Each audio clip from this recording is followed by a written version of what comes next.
Alright, got old Mom Deuce out here working the soils. Look how incredibly friable that is. It just breaks apart so easily. Let me come back over here to some of the ones that I've already worked up a little bit. What we're doing here is, if you can see here, a couple of things. First, all that green stuff, all that's hairy vetch. It's just fixing nitrogen everywhere, all in between the aisles and in the beds themselves now. It's exactly what I want, but this stuff, we're turning in a crop of purple-topped turnips that we planted as a cover crop last autumn, and it just, this soil is just so incredibly rich and so incredibly friable.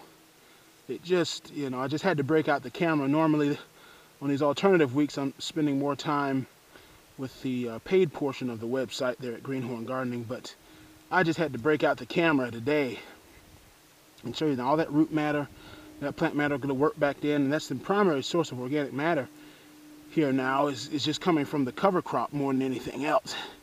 Just turning it in year after year after year. And the first year I did a cover crop of rye and hairy vetch. The first year I did truck in a lot of compost, and then I immediately planted rye and hairy vetch. And see, look at, there's a bunch of leaf mold right there. A lot of leaf mold there.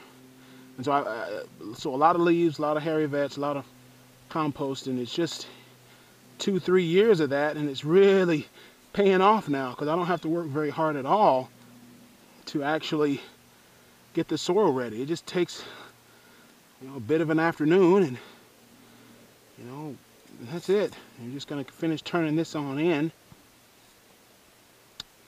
and there we go. Look at all that. Let's look at that. Look at how well that leaf mold is broken down.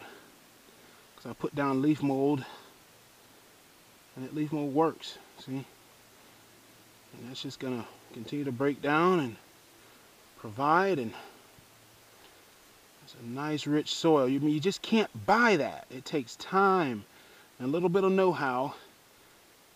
It takes work, and that's what you can have. And you got the oak trees are always depositing leaves. I don't ever try to keep them out. Just work them back in. They'll break down. And there's worms all down in here in various places. Sometimes I bury compost here. But the main thing is just that leaf mold, a lot of crushed leaves, and a lot of cover crop. And that's been the primary source of organic matter for a while now. And it takes years.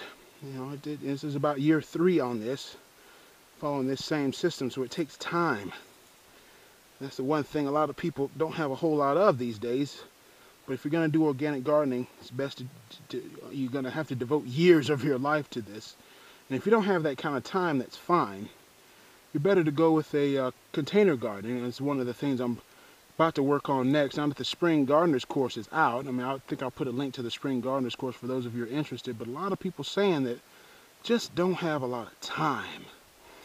Love to have a garden, love to grow something, but not a lot of time. And I was just thinking that container gardens, more than anything else, will save you a lot of time. And I've got a porch, a little staircase with the porch, a couple of them on the front and back of the house, and thinking about transforming those into some nice little herb gardens. As you can see, the little rosemary there. Probably document that, and that'll be the specific for you guys who are interested in that. But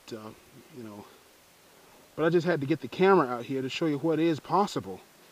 You can take a very sandy, worthless, useless soil and turn it into something very rich like this that's can feed you. There we go. So better get back to work. Let me know what you think about that. A container gardening product, container gardening course, specifically focused on teaching you how to save time and how to save space, where you can have a nice little garden right outside your kitchen door, so that you can have something, even if it's just herbs, to spice your food. Because that's really how I started, was just growing herbs on a windowsill. And then that led into raised beds like this one, which led into more traditional kinds of raised beds, what I call mounded beds like this, and it just kind of just kept growing, and that's kind of how you get a lot of the greenhorn gardening stuff. So let me know what you think about that, all right? I guess I'll talk to you guys later, because I got to work this bed up before the end of the day. We're starting to run out of daylight, and I've got to do this one.